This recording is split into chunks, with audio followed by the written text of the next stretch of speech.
السلام عليكم ورحمة الله وبركاته. الحمد لله والصلاة والسلام على رسول الله سيدنا محمد بن عبد الله وعلى آله وصحبه ومن تبعه ووالاه. أما بعد، لا حول ولا قوة إلا بالله. قال رب اشرح لي صدري ويسر لي أمري واحلل عقدة من لساني يفقه قولي. صدق الله العظيم. Bapak-bapak dan ibu sekalian yang dimuliakan Allah, alhamdulillah pada pagi hari ini kita ditakdirkan Allah untuk bisa hadir di tempat yang mulia ini dalam rangka melaksanakan salah satu kewajiban kita, yaitu sholat subuh berjamaah, dan sekaligus kita lanjutkan kajian tentang fikih ibadah. Mudah-mudahan pertemuan kita pada pagi hari ini menjadi bagian dari amal soleh kita yang diterima oleh Allah Subhanahu wa Ta'ala. Amin ya Rabbal Alamin. Salawat salam kita sanjungkan dari junjungan kita Nabi besar Muhammad sallallahu alaihi wasallam serta keluarga dan sahabatnya dan seluruh umatnya, termasuk kita semua. Mudah-mudahan kelak kita boleh syafaatnya di yaumil qiyamah. Amin ya Rabbal Alamin. Bapak-bapak ibu sekalian saya hormati, mari langsung saja kita buka pengajian kita ini dengan baca suratul Fatihah. Ala hadiniyah wa ala kulli natin salihah wa ila hadratin Nabi Mustafa Muhammadin sallallahu alaihi wasallam wa ala alihi wa azwajihi wa dhurriyyatihi wa ahli baitihi. Sya'ulillahi lahumul Fatihah. A'udzu billahi minasyaitonir rajim. Bismillahirrahmanirrahim. Alhamdulillahi rabbil alamin arrahmanir rahim maliki yaumiddin. Iyyaka na'budu wa iyyaka nasta'in. Ihdinas siratal mustaqim. Siratal ladzina an'amta 'alaihim ghairil maghdubi 'alaihim waladdallin.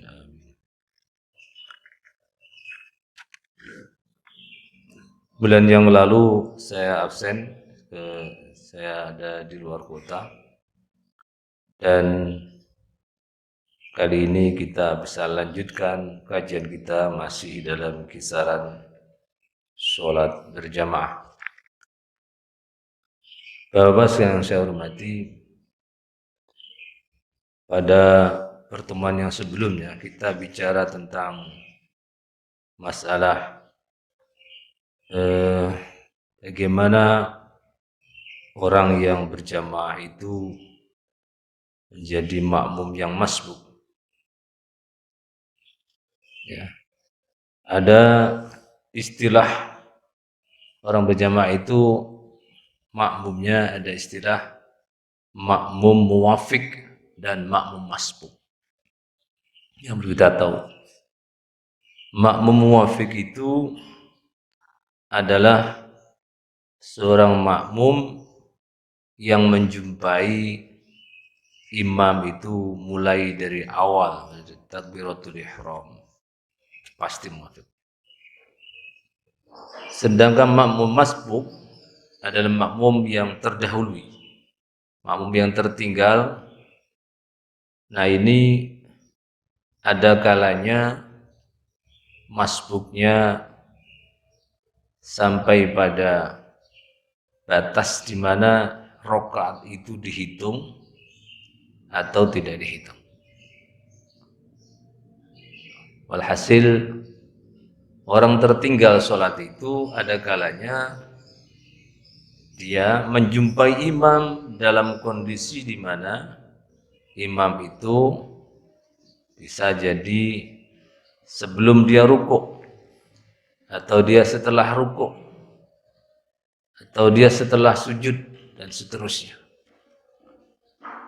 Nah, kadang-kadang ada orang yang masih belum paham Bagaimana sih caranya kalau orang itu sholat tertinggal, lalu dia apakah harus nunggu sampai imam itu berdiri lagi, atau ya dia langsung dalam kesempatan yang sudah dalam keadaan tidak sibuk atau dalam keadaan yang sudah legowo, sudah tenang, lalu dia takbiratul ihram dan mengikuti sang imam tadi itu sesuai dengan keadaan di mana imam itu ada. Dalam arti, kalau imam itu sedang dalam keadaan rukuk, ya ikut saja dia rukuk. Kalau imam sedang i'tidal, ya i'tidal. Kalau imam sedang sujud, ya sujud. Tidak perlu menunggu sampai imam berdiri lagi pada rakaat yang berikutnya. Nah, ini kadang-kadang orang datang, Pak imam sudah rukuk, ya sudah, ntar aja kalau sudah rakaat yang berikutnya. Padahal dia sudah tidak sibuk, dia sudah siap untuk melaksanakan ibadah sholat itu. Nah, ada juga orang yang tidak paham ini, di mana imam sedang dalam keadaan rukuk atau dalam keadaan i'tidal, dia datang cepat-cepat. Sebenarnya hatinya belum tertata. Dia begitu datang, langsung Allahu Akbar. Nah, begitu itu terus dia membaca Fatihah, kejar imam itu. Ya, dia sholat, kejar. Allahu Akbar, terus membaca Fatihah, terus kejar. Nah, ini juga tidak benar. Terus bagaimana caranya? Ya dia, kalau namanya sholat itu, saran Nabi itu, hendaklah dia dalam keadaan tenang. Bis-sakinati wal waqar istilahnya. Ya, jalan juga perlu lari-lari, ngejar-ngejar supaya dia mendapatkan rakaat yang awal. Tidak perlu. Tapi bis-sakinah, dengan cara tenang.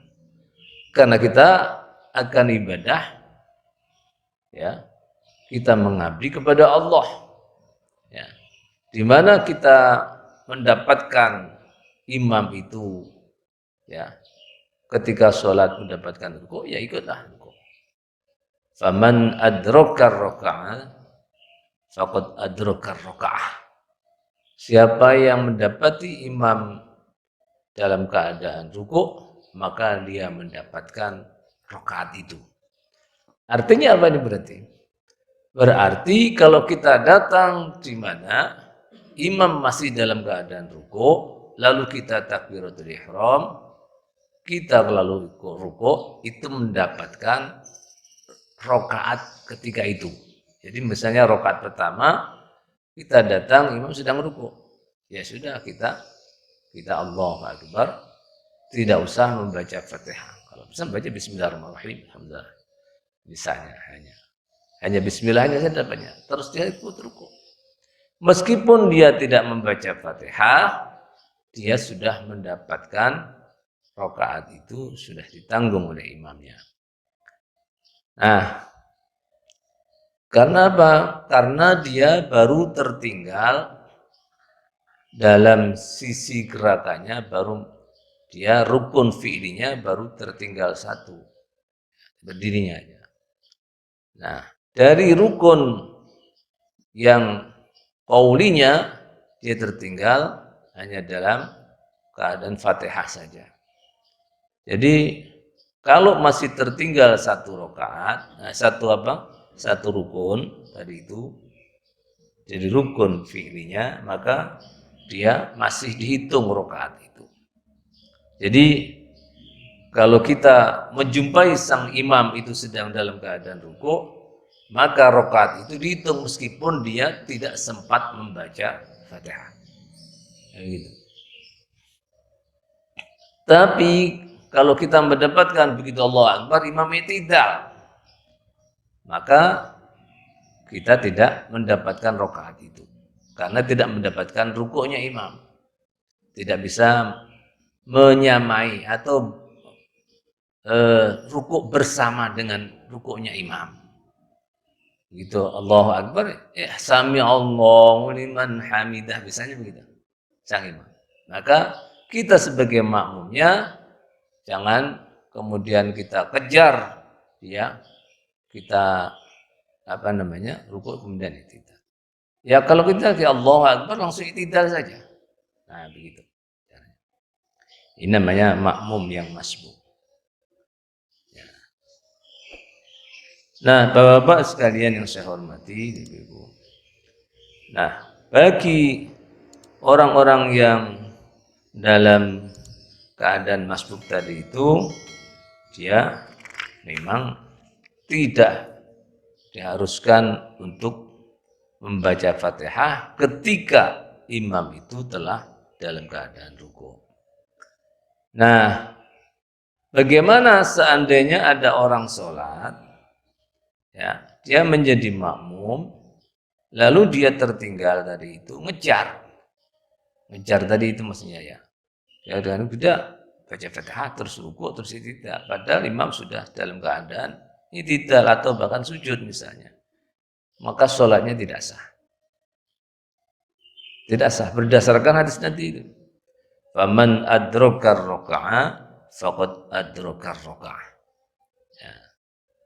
Dari Nabi itu kan wa'alaikumus sakinata wal waqar wa la tasra'u fama adraktum fasallu wa ma fatakum fa'atimmu. Ya. Itu ada hadis yang jelas, ya. Hadis yang apa ini?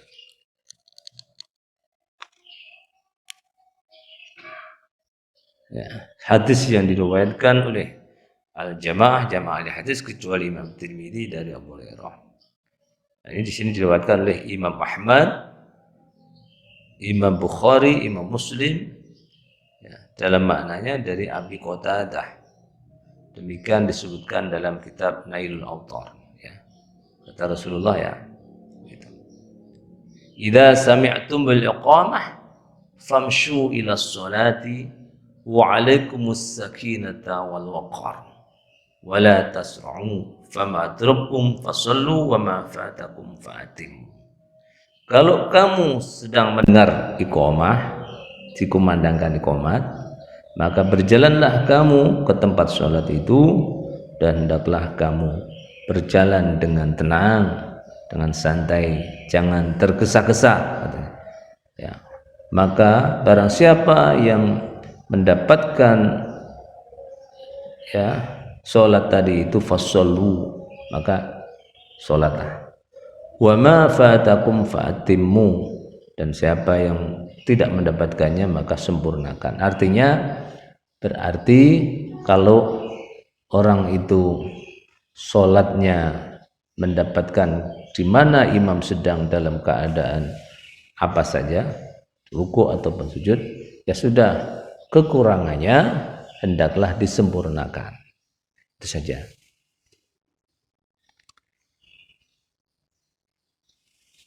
Nah, Bapak yang saya hormati,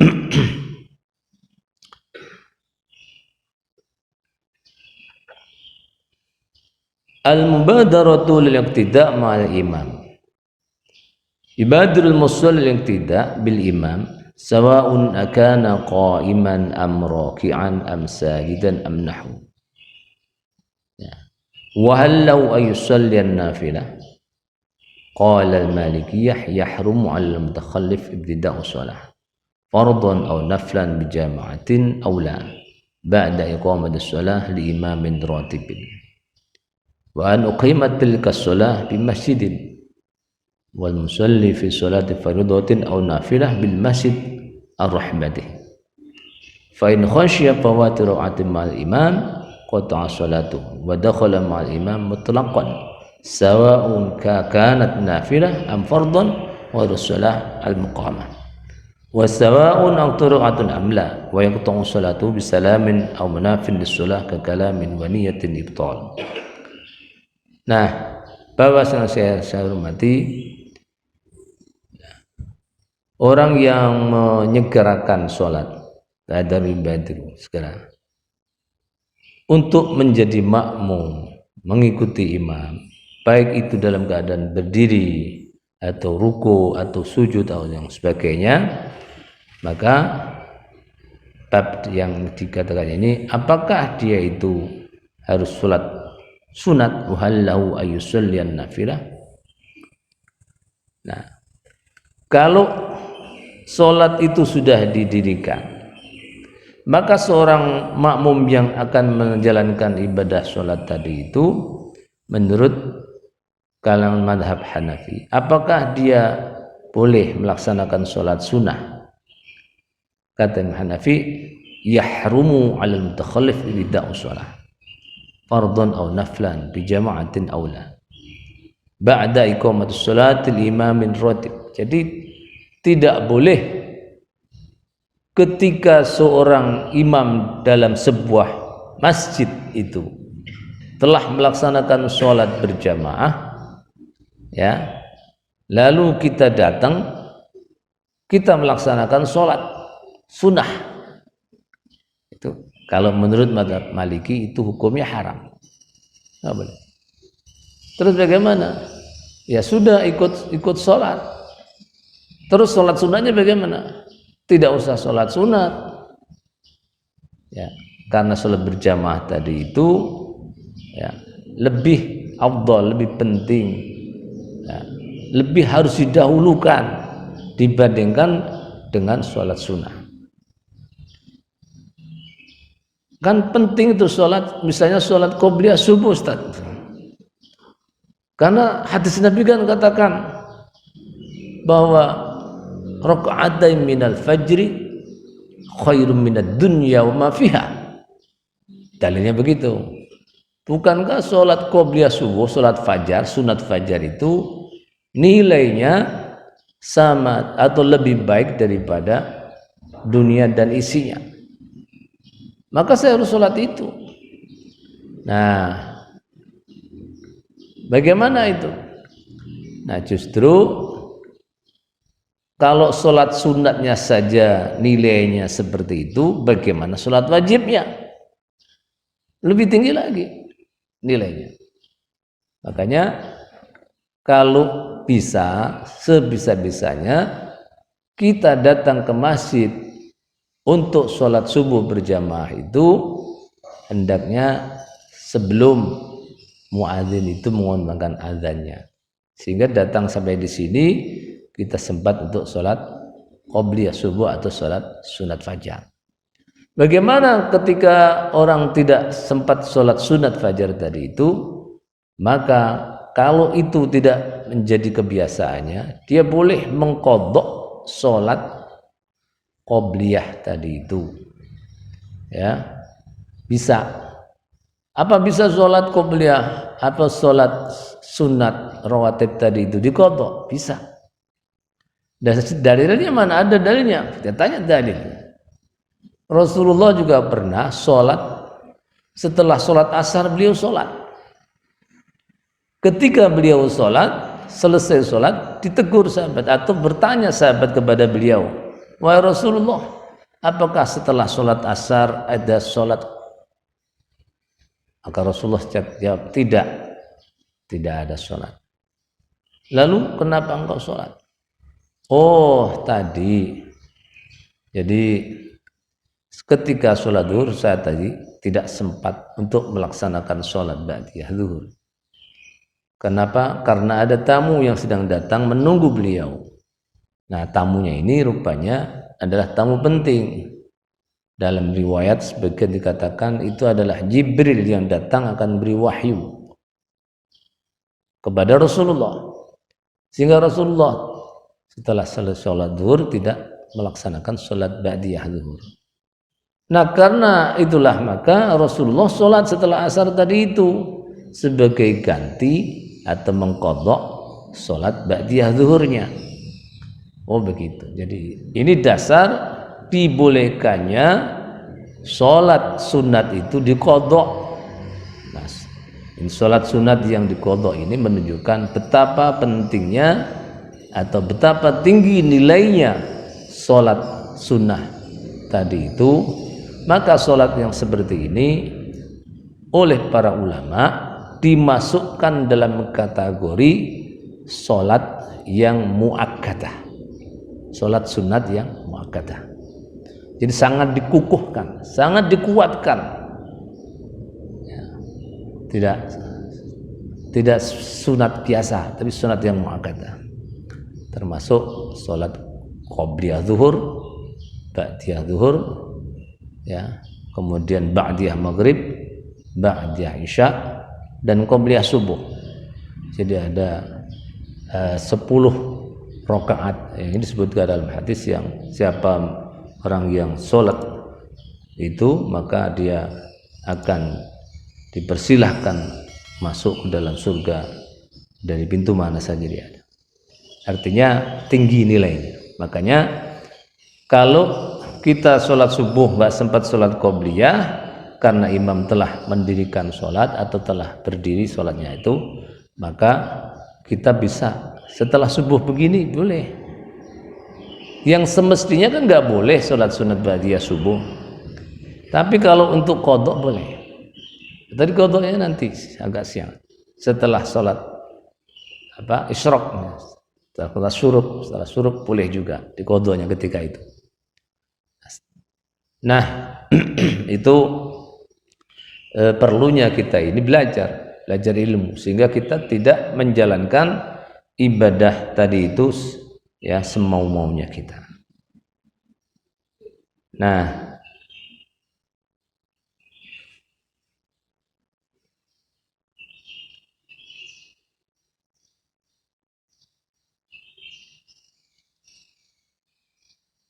bagaimana kalau kita sedang dalam keadaan sholat sunat tapi imam ada muadzin iqamah, apakah itu diteruskan sholatnya atau tidak, atau dibatalkan? Nah ini memang berbeda pendapat, yang ini para ulama berbeda pendapat ya. Kalau mazhab Syafi'i itu diselesaikan karena kita sudah terlanjur menjalankan sholat tadi, sudah takbiratul ihram. Karena memutus sholat tadi itu termasuk sesuatu yang diharamkan. Mutusin sholat tanpa ada sebab yang syar'i. Diselesaikan, selesai. Ya. Tapi ada juga mazhab yang lain, mazhab Hambali misalnya. Itu disuruh dibatalkan. Jadi terus ya batal, terus ikut langsung sholat berjamaah. Nah kalau mazhab Maliki di sini wa illam yakhsha fawatu rak'ah fa in kanat as-shalah nafilah atamma rak'atain. Ya, disuruh menyempurnakan kalau dia tidak takut tertinggal rakaatnya. Jadi kalau dia sudah menjelang akhir, menjelang mau salam ya jangan dibatalkan. Kalau masih bermulai batalkan. Wa yundabu ayyutimmaha jalisan, dan dia disunahkan menyempurnakannya sholat sunnah tadi itu dengan cara duduk ya. Jadi ini untuk apa sih? Untuk menghormati ya, sedang berjamaah. Jadi sholatnya diselesaikan jangan duduk, jangan dengan berdiri gitu. Nah, jadi beda-beda pendapatnya. Makanya kita ada kalau memang sekarang kan ada ini ada stopwatch-nya ini. Kalau kita memperhatikan stopwatch-nya ini sudah kira-kira tinggal 1 menit misalnya, kan kita belum sempurna jalanin 2 rakaat 1 menit, maka ya tidak usah kita memaksakan diri sholat sunnah lalu ketinggalan sholat jamaahnya. Terus gimana? Ya sudah, kita tunggu saja, kita berdoa ya, kita tunggu sholat wajibnya tadi itu dengan sempurna menjadi makmum yang muwafiq. Nah, jangan paksain lalu ngebut sholatnya ya. Sehingga bacaan yang kita baca dari segi rukun qaulinya dan juga rukun fi'linya tidak sempurna, malah justru mubadzir istilahnya. Buat apa tetap sholat tapi tumak ninahnya enggak ada, baca Fatihahnya jadi tidak sempurna, padahal Fatihah adalah merupakan rukun dari sholat. Ya. Buat apa kalau rukunya nggak sempurna, nggak ada tumak ninahnya, padahal tumak ninah itu bagian rukun daripada sholat. Jadi ruku dengan tumak ninah. Nah, kalau dalam fikih Syafi'i itu disebutkan ruku tersendiri, tumak ninah tersendiri, jangan satu. Ruku rukun sendiri, tumak ninah rukun sendiri. Jadi kalau ruku saja nggak ada tumak ninahnya, maka sholatnya tidak sah. Iktidal nggak ada tumak ninahnya, seperti orang seperti orang yang olahraga gitu, cepet-cepetan gitu, seperti burung yang mandi itu, judit. Nah ini tidak sah. Karena apa? Dia tidak tumak ninah, padahal tumak ninah